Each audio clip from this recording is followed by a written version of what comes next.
How do you do? Jen and Cam feel it would be unkind to present this program without a friendly word of warning. We are about to unfold our true crime podcast, a podcast of lifelong friends who seek to examine crimes which were committed without reckoning upon God. The discussion will be frank, and the subject matter will be of a grim and violent nature. I think it will thrill you. It might even horrify you. So, if there are young children listening, or if you feel unwilling to subject your nerves to such a strain, now's your chance to, well, we've warned you.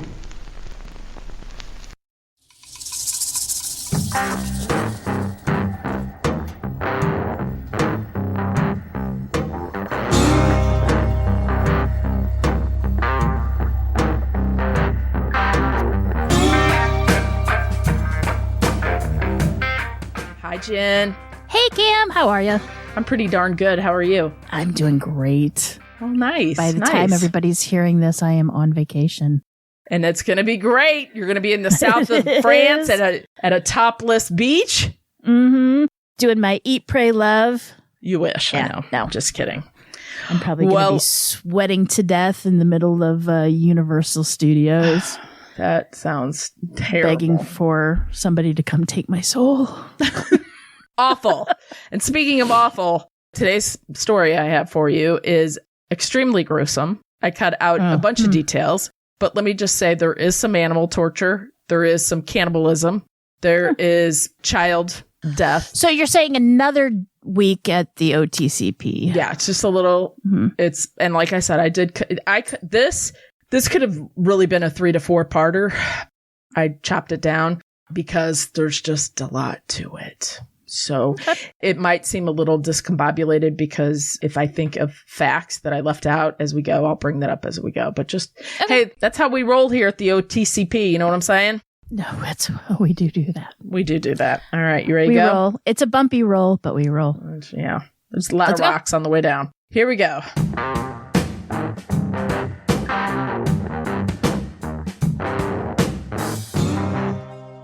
Today we are headed to Cape Cod, which is that lovely, lovely little place. I've been there, Massachusetts, when the Montgomery County police receive a phone call about a female body on the beach. That's not odd because, sunbathers and beachgoers.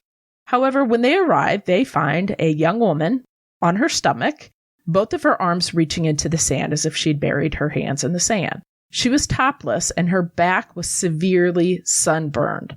As they get a closer look, they realize that both of her hands had been chopped off and a part of her face is missing. Police discovered that she had been out there for several days. Jen, people thought she was just sunbathing, so they would just pass by her body, not realizing she was dead. The woman had no identification, and the media, because you know how they are, dubbed her the Lady in the Dunes. Police try to catch leads, but they are coming up empty-handed, and the case goes cold. Next, we are headed over to Silver Spring, Maryland. It's May 24th, 1986, when a man by the name of Carl Dorr comes into the police station. The man tells officers that his daughter, Michelle, was outside playing in the kiddie pool that he had in the backyard. He went inside for just a little bit to make some lunch, or there's a couple things here, or maybe watch a game that was taking place and maybe losing track of time. But in any case, when he came back outside to check on her, she was gone. Now, he thought perhaps that she was good friends with the little neighbor kid and thought, you know what, she probably just popped over there to see if her little friend could come out and play. So he goes around, knocks on the doors, of course, first to his neighbor that little Michelle was good friends with. Carl goes by the Clark home to see if that was where Michelle is. Now, when he gets there, he tells them that Michelle has gone missing and have they seen her? They inform him, no, they haven't seen her. She hasn't been by. So he goes home, he panics, and he called the police to report her missing.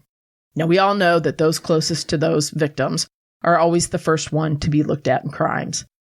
Carl, Michelle's dad, was no different. It didn't help that Carl was, I guess, he waited a rather long time to call the police to report his missing 6-year-old. I guess part of it was that he just didn't quite believe it. And he thought, she's here, she's somewhere, she's in the neighborhood. They didn't think too nicely of that. Well, how long was it that she went missing? It was several hours from Okay. Yeah, and it was a while. It also didn't help things that Carl was going through a very tumultuous divorce from little Michelle's mom. He was wanting full custody. The mother was wanting full custody. And in fact, when the police contacted the mother, her name was Dee Dee, to say that apparently there's been an incident, Michelle is missing, she jumped all over it saying, Carl did it. He's responsible. He had told me when he was angry one time that he wanted her and he would do anything to keep her away from me and me seeing her. So things aren't looking so good for Carl at this point. Carl, of course, was angry and he demands a polygraph. He's given the exam and he's told he failed it. Carl was furious and claims he had nothing to do with Michelle's disappearance. All of this is adding up to Carl jumping to the number one suspect. As police are making their rounds in the neighborhood, they reach out to a neighbor named Jeff Clark because other neighbors had mentioned that Jeff's brother was, how shall we say, a strange duck. His brother was off. He was a little bit odd. Jeff Clark tells police that his brother does in fact live in the basement. He's let him live with him. Officers ask that the brother come down to the station to answer a few questions. The brother complies and he goes down there. He answers their questions. Now, the police really do find him to be odd. He's got a lot of strange mannerisms, just bizarre. So we all do, Jen. We all do.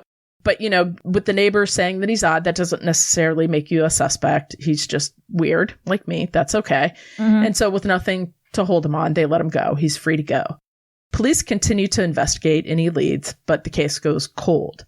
All police can do is wait. And, they're really pretty sure Carl Dorr is responsible for his daughter's disappearance.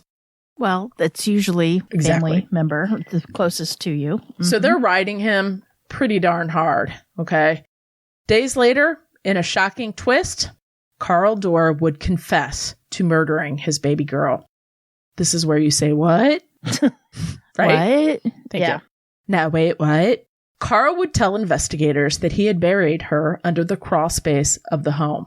Detectives checked it out, found nothing. Then Carl would tell them that he left her body near his own father's grave. Police checked the cemetery, and again, find nothing. Then Carl said he was being given messages from the television, and these messages were telling him that he would find Michelle and bring her back to life.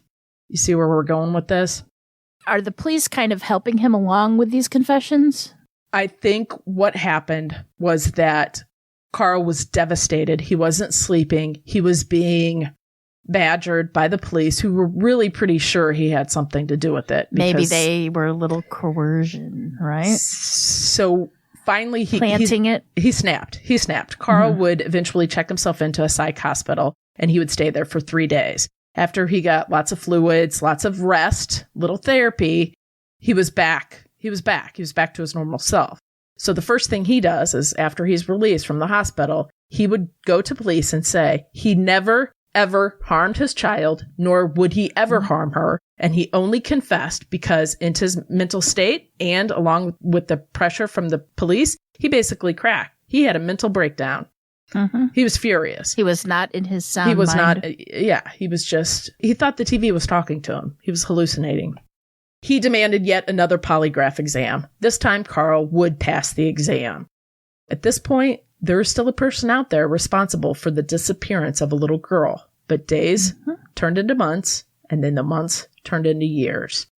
We fast forward to October 19th, 1992. Harvard graduate 23-year-old Laura Hodelings doesn't show up to work. Her employer tries calling over to the house over and over and over again, and there's no answer.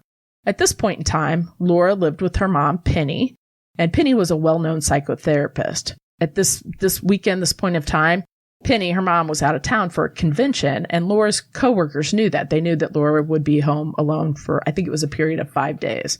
So they contact police, because this is not like Laura to just not show up from work. Now, you got that point that she's a Harvard graduate. Like, the girl's super smart, as is her mom.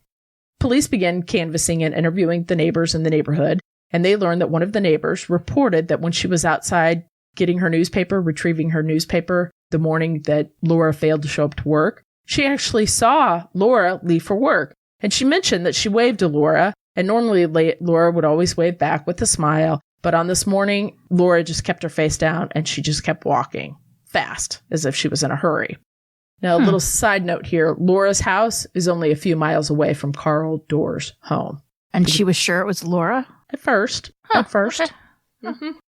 As police are investigating and casing the neighborhood, they discover a pillowcase in some nearby woods. The pillowcase is covered in what seems to be blood. It also appears to have what is, I guess, a bloody fingerprint on it. They go back to Laura's mom and they ask to see Laura's bedding, her pillowcases, and sadly, this pillowcase matches some of the bedding that the family had. Now, police have worried that they've gone from a missing person to a crime scene. Suspecting that something very sinister has happened to Laura, and most likely in the home, or specifically Laura's bedroom, detectives rope off the house and begin to take evidence from her bedroom. Police use, our favorite, luminol to determine if there was a crime scene cleanup. They spray her bed, and just as they had expected, but hated, it lights up like a Christmas tree on Christmas Eve. Positive for blood. Authorities also take into evidence many items from Laura's room, including her hairbrush.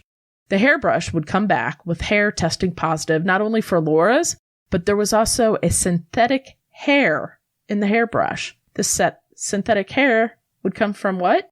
A wig. A wig. That's right. Laura did not, nor had ever worn a wig. Now, this evidence would end up being crucial to the case later, and we'll see why. The pillowcase fingerprint comes back and identifies the print as belonging to none other than Hadden Clark. But there's clear reason why this could have happened. You see, Haddon worked as a gardener for Penny, Laura's mother. Police need to know if Hadden Clark was the man responsible for the disappearance and presumed murder of Laura, but they had to find him first. Hadden Clark came from a good family, and by a good family, I mean actually a really good family. His grandfather had been mayor of White Plains, New York. His father, Haddon, was highly intelligent with a PhD in chemistry. Now, this is interesting. His dad is the one who helped create clear, clinging plastic wrap. How cool is that? He also helped invent fire-retardant carpeting. Haddon was the second child out of 4 children. His older brother, Bradfield, was a year older than him, and his younger brother, Jeffrey, was born the year after him. The last child was a little girl who the mom, did she really want a little girl? So she finally got her little girl in 1959 and named her Allison. Now here's where things go a little sideways, to say the least. Both his father and mother were alcoholics and would often get in knockdown, drag-out fights in front of the children. They would do this.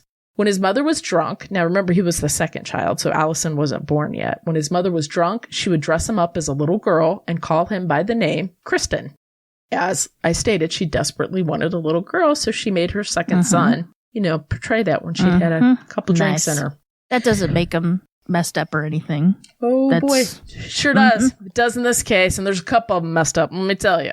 So all of the children would have their own struggles as they grew into adulthood. Now, Bradfield got into trouble as a teen, and he began dabbling in drugs. That happens a lot. Although he was highly intelligent, he actually had 2 college degrees. Well, he did something terrible. At the age of 33, Bradfield would be arrested for murdering a woman named Patricia Mack. She was just 29 years old.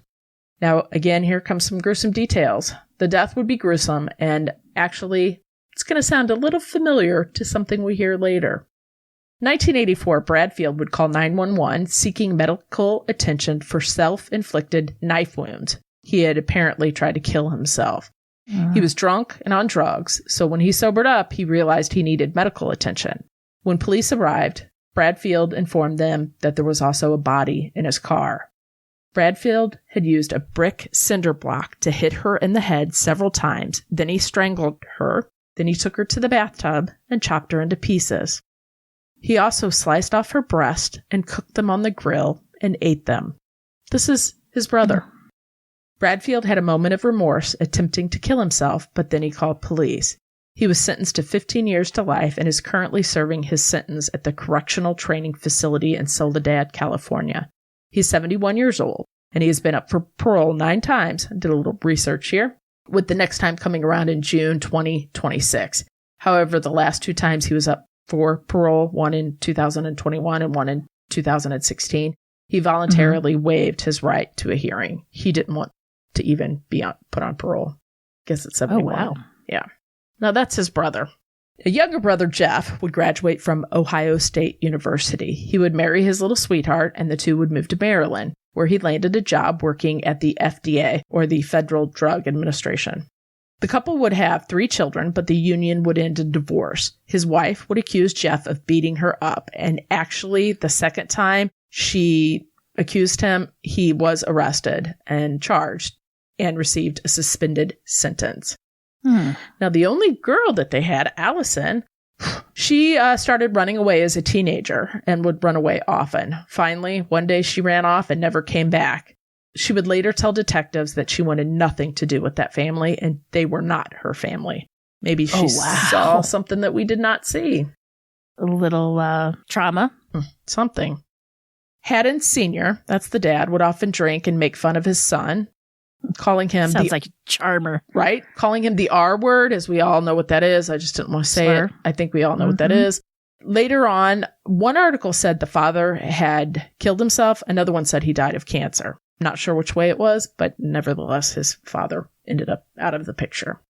As a young man, Haddon would often torture animals, and it was in his teens that his mental illness started to creep in, but no one was quite sure what it was or even knew what it was at the time. When he was a child, if a neighbor boy made him angry, Haddon would take out his revenge on the family pet, on their family pet, the person that made him angry. So often he would decapitate, the neighbor boy's dog or cat and leave it on the front doorstep. Young. This is like 6, 7 years old. Little. Yeah, he's... Haddon would eventually attend school at the renowned Culinary Institute of America. I think his mom put him in here because she knew he was different. She knew all of these kids were extremely intelligent, but she knew he was a little different. And I think she wanted to help him. She wanted him to have some sort of livelihood. And, to get in, this is world renowned. It's pretty famous. It's in Hyde Park, New York, I believe. He would go there and he would find some success. He'd end up graduating in 1974. Now, here's one of the little notes that I didn't write, but I wanted to add. He would have some problems. He ended up passing all his classes and he did get the degree from there. But he would do, if some of his fellow chefs angered him and got mad, he would urinate in food and serve it to them. What? Yes. Things like that. And at this time, he's an adult. I mean, he's old enough to know better. Okay. His mother had the hopes that this kind of career, this kind of education he got to be a world-renowned chef, hopefully, would lead him to I don't want him having my Thank food. you. Well, it's okay. It doesn't last long anyway. Okay. They would hope that he would be quite successful. And he did land a few high-end jobs, but he would never last long due to his mental illness. He would end up getting fired. They don't know what he has yet, but we'll get to there. One such job landed him in Providence Town on Cape Cod. Now, this is where we started the story where the woman was found and they thought she was sunbathing, and they dubbed her the Lady of the Dunes. During his time, and this comes up later, he would claim responsibility for killing her. He would also say, this is awful, remember she had her hands cut off? So you probably think it was, that they couldn't identify her or something. No, that wasn't it at all. He used her fingers as bait for fishing. Oh, for goodness sake. Yeah. Later, he would claim he killed several women in and around that area, but we'll get back to that in a minute. Not being able to hold a job and sustain any money, Haddon joined the Navy, and he joins the Navy and ends up being a deck cook. Sadly, this would not last long either. His fellow sailors would taunt him and beat him. This is where, I guess, he began cross-dressing. He began wearing ladies' undergarments, and then his sailor people would find out. And I guess when you're trapped on a ship like that and it's all men. Well, do you think he began it? Don't you think he might have a little... He did it a long time ago, but this is where his fellow sailors kind of figured it out. And because of that, they started beating him up. Finally, one beating was so severe, he ended up in a major concussion and would end up getting a medical discharge from the Navy. The only good part about this is he also finally got a diagnosis for this condition he had all his life. Well, not all his life. It started showing up in the teen years, but he also suffered torturing animals as a young person is not normal. So therefore, he had some other things going on as well. He would be diagnosed as a paranoid schizophrenic. They finally had a name to his condition. Haddon's condition would only get worse, and he would often end up homeless and unable to get admitted to a hospital, which is so ironic. If these people are mentally ill and they try to get help, and he did, he would actually try to get help from hospitals. He'd go to the VA hospital, try to check himself in. They would always claim he wasn't bad enough, and he would get turned away. That's heartbreaking. I'm not surprised. He would find work where he could, dabbling in, being a gardener or a caretaker. Then he would go back and spend his nights in a tent nearby. Now, the interesting part of this, Jen, he was making money. So he saved money and he hid it in his tent. He buried it underground during this time, saving, you ready? $40,000. You're kidding me. No, but he didn't have a bank or anything. So it's just, stashed away by his tent.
In September 1988, Haddon went to visit his mother at her house on Rhode Island. When he was there, he started stealing things. See, he had always had he liked to take things, and that got him into trouble a lot, and we're going to see about that. So he started stealing things from his mother. This led to a huge argument in which Haddon tried to actually run his mother over. Sick of all of this, she reports the incident to police, and Haddon was actually given a sentence of 1 year's probation. Probation, that's right. But that was enough from the mom. She was done with this, although if you think about it, she created the problem. But okay, not all of it. But well, part of the problem, yeah. His mom wrote him off as dead, pretty much told him so in a letter. And she said in the letter at the end, just know that your father and I always loved you, like past tense. Mm-hmm. And he knew that. That's kind of shameful. Often when he would go to the hospital and try to get help, he would tell administrators at the hospital, listen, animals are talking to me. They're sending me messages. But he would also tell doctors, he didn't want to hurt people. But sometimes he did things that he just wasn't aware of. He didn't know if he hurt people. We'll find out about that. So he was having blackouts. Maybe. Okay.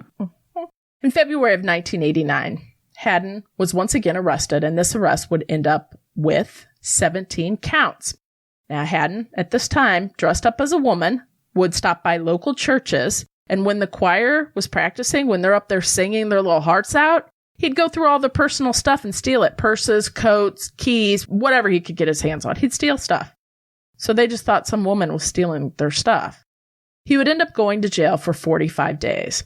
Authorities warned that he should not be released. He needed to be surrendered to a psychiatric hospital. But again, he was out. This happened with him over and over and over again. Out of prison, Haddon landed a job as a gardener at the home of Penny Hoteling. Now, that is Laura's mom that we started, one of the second crime that we started the podcast with. Now, it didn't take long for him to idolize Penny. She was warm. She was a motherly type. She was very sweet to him. She always liked to help people. Penny did. So she would often give money to the homeless, work with them. And, she was very sweet to him by all accounts. Now, perhaps it was her busy schedule as a psychotherapist, or perhaps she was too kind to actually confront Haddon. But when things started going missing around her home, she didn't mention it to him. She probably should have. Now, the things missing were a pair of underwear here, a bra there, even a strand of pearls were gone. She noticed all this. She didn't say much. And when she finally did mention to him that she was missing some gardening tools, he exploded on her. He lost it on her. And I guess part of that was because he's mentally ill, but also he adored her. He thought of her as, a new substitute mother, basically. So she felt really bad about this. And she would tell her friends she felt guilty and maybe she was just being too hard on him, to give him a chance. She's thoughtful, I guess, right? Underwear and bras are going missing. But wouldn't your first thought wouldn't be, oh, it's Haddon. No, Haddon's taking my stuff. But she trusted him enough that he could come and go as he pleased. So he could come in the house, use the restroom, come in the house and get a drink, anything like that. And you could explain away things like, oh, maybe it got somewhere in the washer or dryer. In the sock hole of the dryer. Exactly. Right. Yeah. So you wouldn't immediately think it's him. When her daughter, Laura, graduated from Harvard in 1992, she moved back in with her mother for a while. Now, this did not go over well with Haddon. He now had to share Penny's attention, and he was not up for that. He was not going to put up for it, and he was, he did not like that.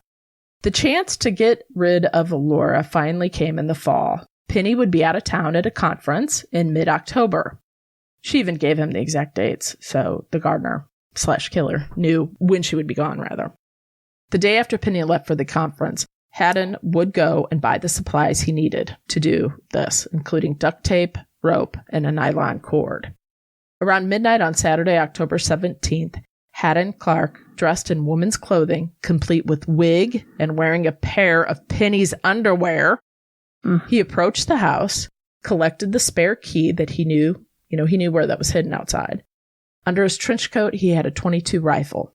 He would sneak in the house, go upstairs, and actually wake up Laura by shoving the gun into her. As in, wake up, wake up. Now, in a weird exchange between Haddon and Laura, he demanded to know why Laura was in his bed.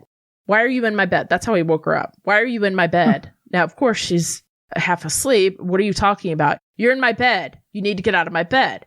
Well, then he instructed her to call him Laura. You need to call me Laura. So she complied. She's like, okay, Laura, what are you doing here? Of course. I would think she would do everything she would do anything he wanted to. He's got a gun on her. Yeah. Unbelievable. She'd be terrified. In the dark, too. And she knows it's him. Like, what are you doing here? Haddon forced her to get up, undress, and take a bath.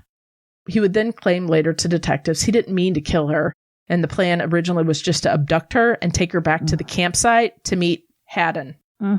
Yeah, no, he's not all there, is he? Nope. Since Kristen is the one that kills. That's what he would claim.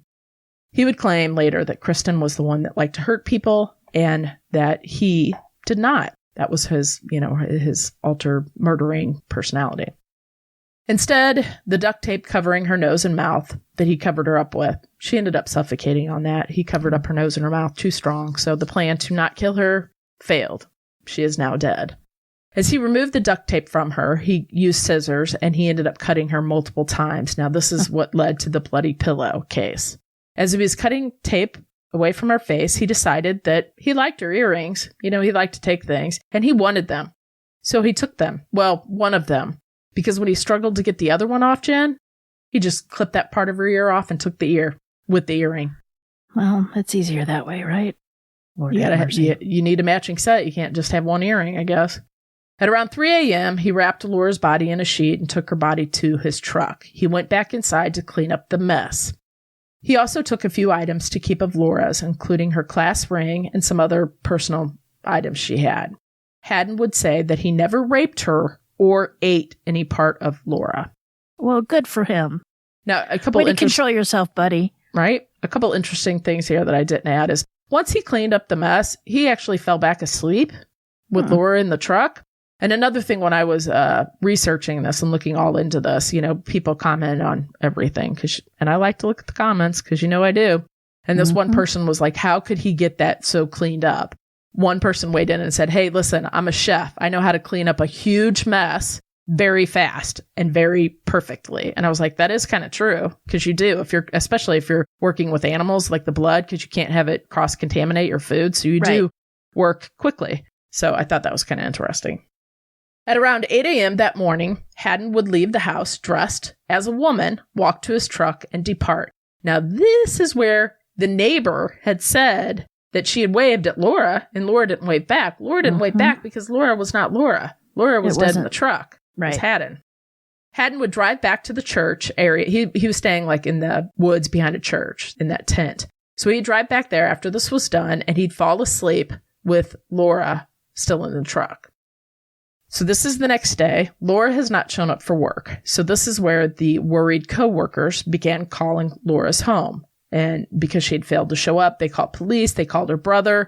That evening, Haddon drove to a spot near his campsite. He was getting a little freaked out. He had run into, I guess when he was leaving Laura's home, I didn't put this in here either, but he ran into, her brother's name is Warren, and he'd come over there to check the house to see if she was there. And he flagged down Haddon because he knows him.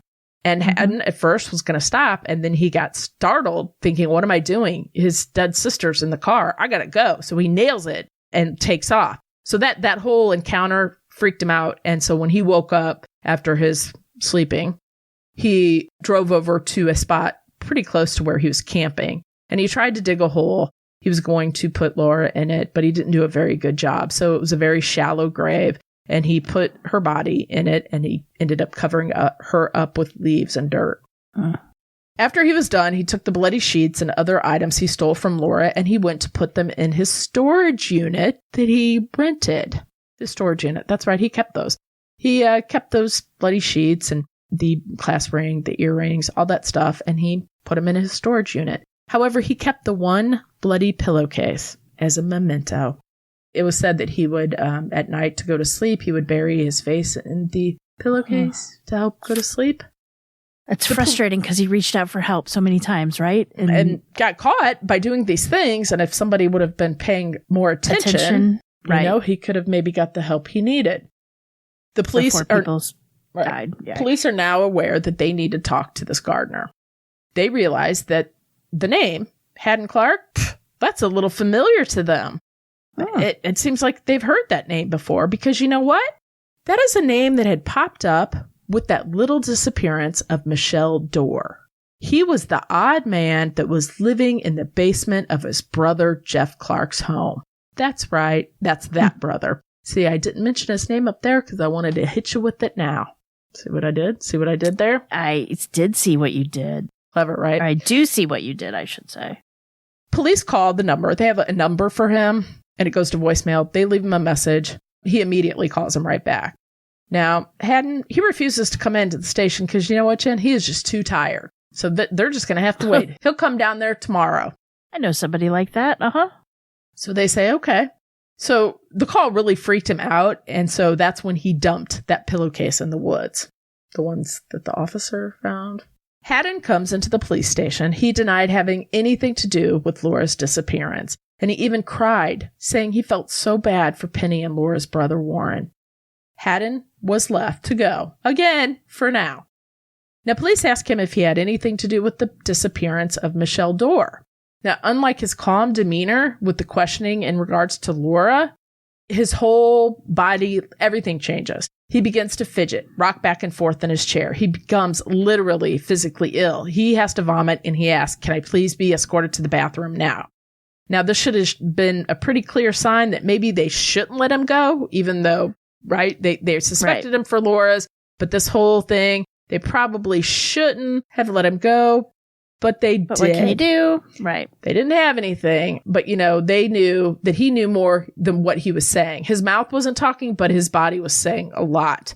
Police knew that he suffered from mental illness, and I guess at the time, this is the 80s, 90s, they didn't have a whole lot of education on that, and they thought maybe that his mental illness is making him act this way, that maybe he didn't have anything to do with Michelle Dorr's disappearance. So once again, Jen, they let him go. Police do a search of the area, and that is when they had located that bloody pillowcase with the fingerprint on it. Okay, here we go. They get him. They got to haul him back to the station. And they kind of lie to him just a little bit, but sometimes lies are good, Jen. And they tell him that they have his fingerprint on the pillowcase. Okay. And they're badgering him. They don't really have this yet because they just found the pillowcase and it needs to be tested. But they tell him that anyway. He begins to cry and he says he doesn't remember. He doesn't remember if he did anything. He doesn't remember if or what he did. Again. And he's not lying. He's not, apparently. Again, without anything much to hold him on, they have to let him go. Mm-hmm. It's like again and again and again. Police decide that they need to go get a good look at that storage unit that he rents out. And boy, woo-wee, they hit pay dirt. Inside, they find bins full of women's clothing, including bras and panties, shoes, and most notably, wigs, Jen. They find lots and lots of wigs. So they take all that into custody, and why don't you know, one of those wigs comes back as testing positive for the exact same fiber that was located in Laura's hairbrush. Well, that's weird, but again, he was a gardener in the house. Maybe he just combed his hair with it. That doesn't make him a killer, necessarily. You're correct. However, when the lab confirmed that it was actually Haddon's bloody fingerprint on the pillowcase, the one that they lied about, well, now they really did have proof that his fingerprint in her blood on her pillowcase. They venture out to his campsite, and they find him sleeping in the back of his truck with his one-eyed teddy bear. He is taken back into custody, and fortunately for everybody else, he will not be getting out again anytime soon. So now we're going to take a look-see at some other stuff that's going on here. Authorities did not have a body, but they were sure that he was the man responsible for Laura's death. Now, he would plead guilty to second-degree murder, and he ended up receiving a 30-year to life sentence in 1993. A day later, her killer would take the police to where he hid and half-heartedly buried Laura's body. Once Haddon was in prison for Laura's murder, police would occasionally go back and try to get him to fess up about Michelle. Like, tell us what happened when Michelle disappeared. He would always deny it. I don't know what you're talking about. I don't know what you're talking about. But little did they know. I guess inmates are inmates.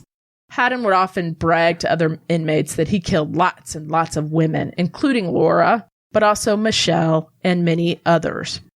And, prisoners always, they like to get in on the action. Cue a prisoner by the name of James Beckett. Beckett was an inmate in the same cell block as Haddon. Jim made it his mission to get close to Haddon and see if he could get him to confess.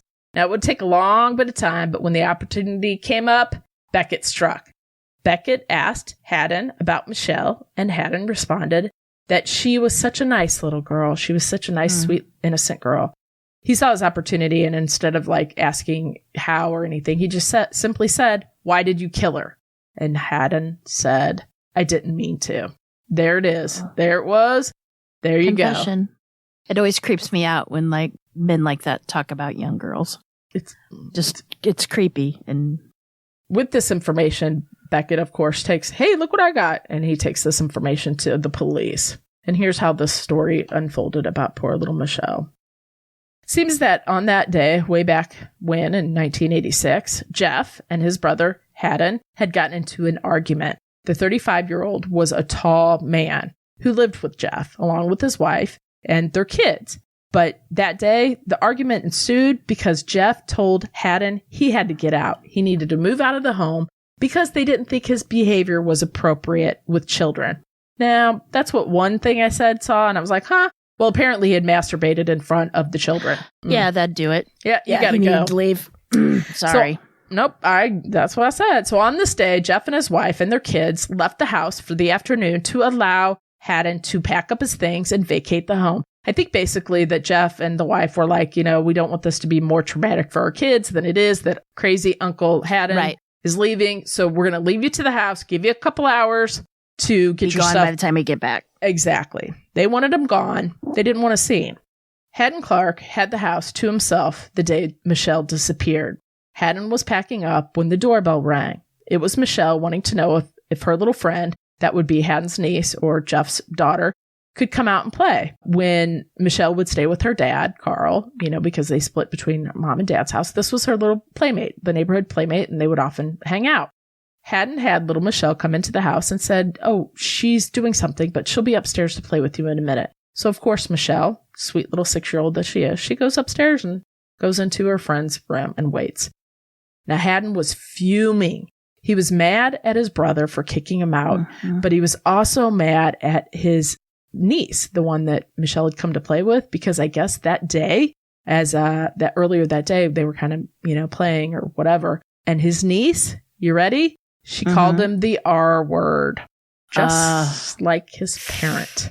So this left him so angry with his brother and so angry with his niece, he decided he needed to get back at his niece and back at his brother. When Michelle's upstairs playing in the bedroom, Hadden goes outside to retrieve his chef's knives from the car. Now, these are super duper sharp knives. These are the tools that would be used to end Michelle's life. Once he had killed the little girl, he attempted to rape her, but he failed. He needed to be at work at a local country club and couldn't be late. So he needed them to be that alibi. So he didn't have a whole lot of time. He needed to get the crime scene cleaned up. He needed to get rid of her body. He needed to get on the road and to, out of the house by the time Jeff came back, but then also report to work. Knowing all this, he took her body and he put it in the back of his truck while he went to work. He went to work. After his shift was over at the country club, his hands, he had hurt his hands as he was stabbing her viciously. The little girl fought too, let me tell you. He cut his hand. And so he went to a hospital to have his hand looked at. Again, Michelle is in his truck, dead still. Okay. He could care less. He finally got finished at the hospital. He found an area that was pretty densely populated by trees. He pulled over, removed the duffel bag, which held her body, along with the shovel. He went to the woods and he dug a hole for little Michelle. He removed her tiny little frame and placed her in the dirt. This is terrible, before covering him up with dirt, he drank some of her blood and he ate a piece of her. Lord have mercy. He then returned to his truck and went to the room that he was now renting since he had been kicked out of his brother's Jeff's basement. After the police learned of all this information, it had been so many years since Michelle had disappeared that the house had changed hands. Jeff Clark no longer lived in the home. It had actually been sold a couple times over the years, but police still needed to get in the home. They needed to get in that little bedroom that Michelle was murdered in, and they needed desperately to try to get some evidence that would pin him to her murder. Once inside the home in the bedroom, they realized that the bedroom had wood floors, and these wood floors had been refinished at least once since Jeff Clark left the home. So that means they were sanded and then refinished. I mean, it's the chances of finding anything is going to be probably close to nothing. But you know what? They still needed to try. Now here comes our good friend, luminol. I love Lume. Luminol, it's the best. So they bring luminol in and they spray the floor and they wait. They turn out the lights, put the little black light on it, and there it is. In between the slats of the boards, lines lit up glowing. The entire floor is removed for testing. Basically, what happened is the blood had seeped into the cracks of the slats, right? So when they refinished it, of course, it's not on the wood. It's not on the top, just little cracks. In the picture that I saw, it was just like white. It looked like cocaine, white lines, just like, perfect white, really thin lines. Portions of the floor were sent to a forensic scientist by the name of Susan Ballow for testing. Now, Susan would meticulously swab. Talk about, you got to be patient. Each side of each floorboard seam with a Q-tip drenched in phenolphthalein. I said that right. I'm so proud of myself. Good for you. I know, thanks. And then later, regular, I can't say that right, regular hydrogen peroxide. Now, the thing with this is the mixture of these two chemicals would make the Q-tip turn pink if it was positive for blood. Out of the thousands and thousands of samples of the entire bedroom floor, think about it, that's a lot. Only 2 Q-tips turned pink. And sadly, this would not be enough to get a DNA test, at least not back then at this point. I bet you today we could. But here's where we go. DNA is still not too bad. So instead, they decided to do a mitochondrial DNA test. Now, did a little deep dive, little rabbit hole on this because I'm crazy and I always do that and whatever. And I'm not going to go into this, but I learned some stuff. And let me just say for the record, and I'm sure you do too, need to go back to science class because I had no idea. But anyway, I didn't do well in science at all. Mitochondrial DNA is the part of the DNA that is outside the nucleus, and it is what is passed on from mother to child. Mm-hmm. So the blood collected from the floors ended up being a match for Michelle's mother. Now, Michelle's mother had never been inside the Clark home because remember, it was the father that lived near them. This meant definitely it was Michelle's blood in that bedroom. Police believe that when this is how the police put everything together. They believe that when Carl Dorr went inside to make lunch or watch that sports game, depending on where you get the information, that warm May day, Michelle got bored out there playing by herself, as kids do, and she got out of the kiddie pool and she went to the neighbor's house looking for her little friend. This is the exact time, talk about how things work out. This is the exact time that Haddon was in the home all by himself, and it was believed that little Michelle's body was packed into one of the bags he was using to move out of the house. So that would cause no suspicion. Her little body fit in one of those little duffel moving bags. And so he simply put her in a bag, took her out to his truck, and that was it. No one would notice anything, and it wouldn't be suspicious. He was moving out. Hadden Clark was convicted of the murder of Michelle Dorr, and he received an additional 30-year-to-life sentence. In January 2000, Haddon would take investigators to her burial site, and at this point, it's like 14 years later. And the area was located just 12 miles from her home. But of course, because I don't want to say slick, but he's something else. He says he's only going to take them there if they allow him to wear women's clothing along with a wig. He wants to go as a woman. So authorities comply, and they got all that for him. Now, I've no problem with that. Got the body back. Gotta go. Right? I mean, this 15 years without closure. Haddon had more to say. He would convince the FBI that he was responsible for over a dozen murders of young women. He agreed to take officers to some of these dump sites, but now he's got some more stipulations, if you will. As long as his new best friend, Jesus, came with him. Yeah, Jesus, not Jesus, Jesus. There was an inmate that actually kind of looked like Jesus, and he believed that this really was Jesus. Now, we're talking about the Christ King Jesus, right? Yes, the Messiah. Yes, we are. Okay. Yes. Yep. All right. Just checking. It wasn't some guy I used to work with at the restaurant. Nope. He believed that this inmate was, in fact, Jesus, and that he needed to have him with him at all times, I guess his little best friend. But Jesus was actually able to calm him down, and actually he was the one that would talk him into confessing things because, it's Jesus. Of course he did. You know what I'm saying? He really wasn't Jesus, and if the guy thought he was Jesus himself, I don't know. I couldn't find that anywhere. However, that's not important. Haddon believed he was Jesus. So this group goes to, and could you imagine seeing like all these police officers and this man that's clearly a man dressed up as a woman, and then you got this one guy with them that looks like Jesus, and they're out looking for just, I don't know what your mind would think, but I'm sure officers see a lot of odd. I'm sure they do. Things. So this little group would go to New Jersey, Philadelphia, Massachusetts, and Connecticut searching for these bodies. And to keep Haddon happy, they allowed him to dress as a woman, but they would have to frequently go buy him clothes at the Kmart and Walmart or what have you, wherever they could. And they kept buying him clothes to keep him going, keep him happy, keep him searching. Now, the searches ended up empty. Nothing, they were not able to find anything. So either he was lying, or with this passage of time, there was nothing left behind, evidence-wise or body-wise. They did, however, find something rather scary that could mean Haddon was the killer he claimed. And this did give me a little goosebumps, I gotta tell you. Haddon told officers about a hiding spot on his grandfather's land. When they went and searched the area, they located a large bucket full of women's jewelry. Just like Haddon did with Laura when he took her earrings and her class ring, he claimed to do that with all the people he killed. Inside the bucket, they located just over, I think it was around 200 to 250 pieces of women's jewelry, including Laura's ring and the earrings that he had taken from her. Wow. So that means either he's not lying, or maybe he just stole those. He did have a little thieving problem too. Right. So Hadden Clark is currently serving his prison sentence at the Eastern Correctional Institute in Westover, Maryland. for the murders of Laura Hodelings and Michelle Dorr. Based on Hadden Clark's claims, the FBI opened several new case files on some unsolved child murders that happened in and around the East Coast, particularly in Connecticut, New Haven, Connecticut, to be specific. They thought that he was looking good as a possible suspect in at least 4 of the murders. However, since then, there's been some details that came to light that they think another serial killer by the name of Harold Mead is more likely the one responsible for those deaths.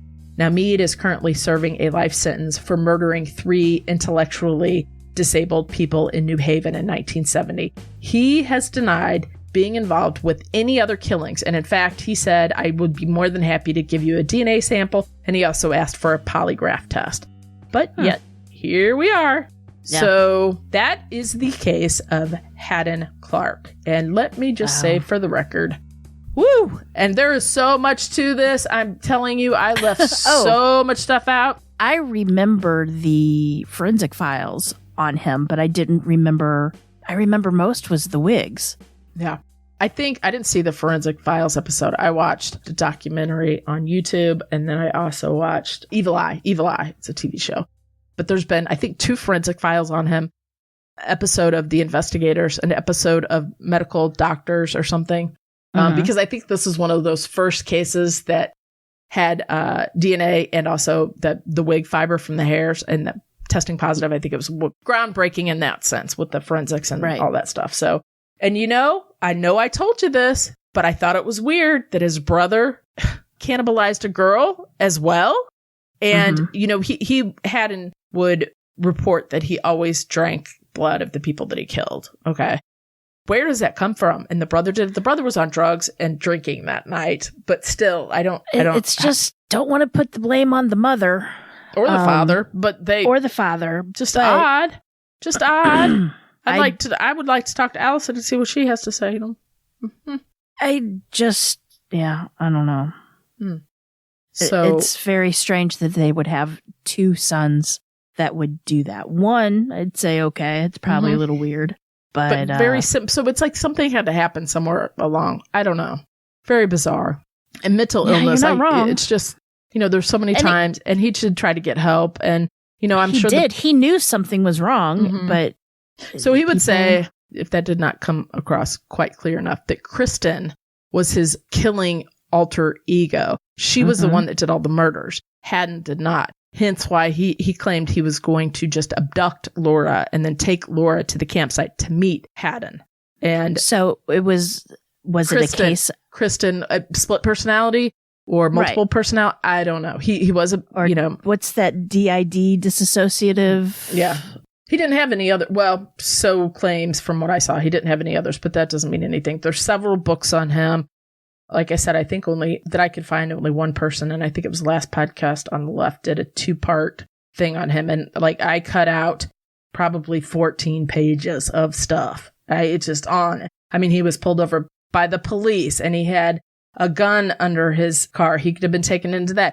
He held such grudges against people. So he was mad at his brother for kicking him out. He was mad at his niece for calling him the R word. He was mad at Laura because she came home to stay with the mom, and then the mom shared the attention with her blood daughter, right? He didn't like that. So there was all these things. He and this was a story that I cut out, but all I could think of was Home Alone. So he had an apartment, and the landlord kicked him out, and he legit booby-trapped it. And when I say he booby-trapped it, he, just like in Home Alone, that's all I could think about. He had a 10-gallon, or is it a 5-gallon, whatever, a bucket of paint up on the thing. And it was so that the minute that it'd come down and the swing Wet Bandit gang? Yes, swing down, hit him in the face. But he also took, because, he was a chef at this point, he had parts. So he took fish and hid it throughout the house, like in the vents, in the walls, all the stuff. And so that would take a few days to kick in the real smell. You know what I mean? Like a day, and he was mad. So he'd get mad at people and do this.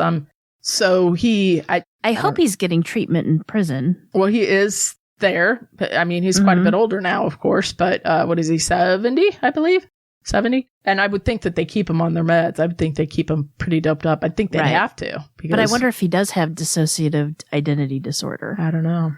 He could just be a paranoid schizophrenic that thinks that one does killing and one doesn't. Who's to say? I don't know. It's an interesting case study, that's for sure. I would think so. Just, I don't know. And like, I don't know how to say this correctly, and I hope I don't get hate for this, but if you're mentally ill and you kill people as he would because he was mad, why would he try to rape the little girl? That's a power thing. And that tells me that he kind of knew what he was doing. Do you see what I'm saying? Kristen wouldn't rape the girl. The boy would. Do you know what I mean? I don't know. I just have that's what I kept thinking, because I was like, if he's really a paranoid schizophrenic and he's claiming that he doesn't do this and he doesn't know about it, why would he even try to rape the little girl?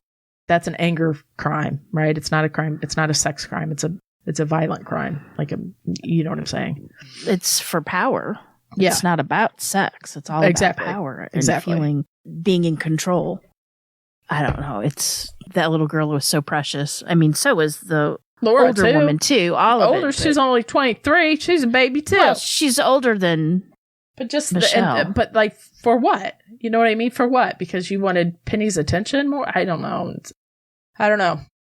Mental illness is a thing, and like all the times that he was in trouble and that he tried to get help, should have got help, should have been put in a hospital to try to get some medical help.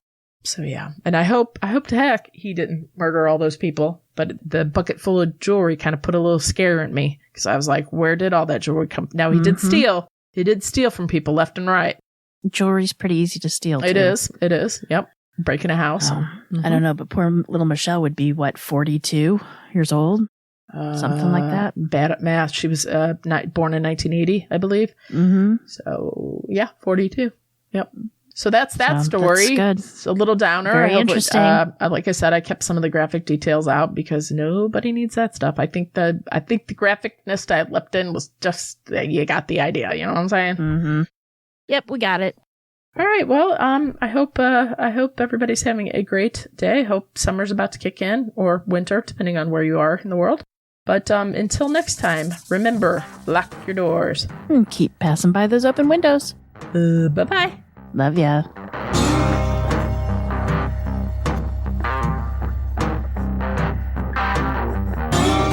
Today's episode was researched and written by me, Cam. For more information about this episode, as well as all the sources I used, please check out our show notes or the podcast website at ourtruecrimepodcast.com. Our True Crime Podcast is developed and created by hosts Jen and Cam.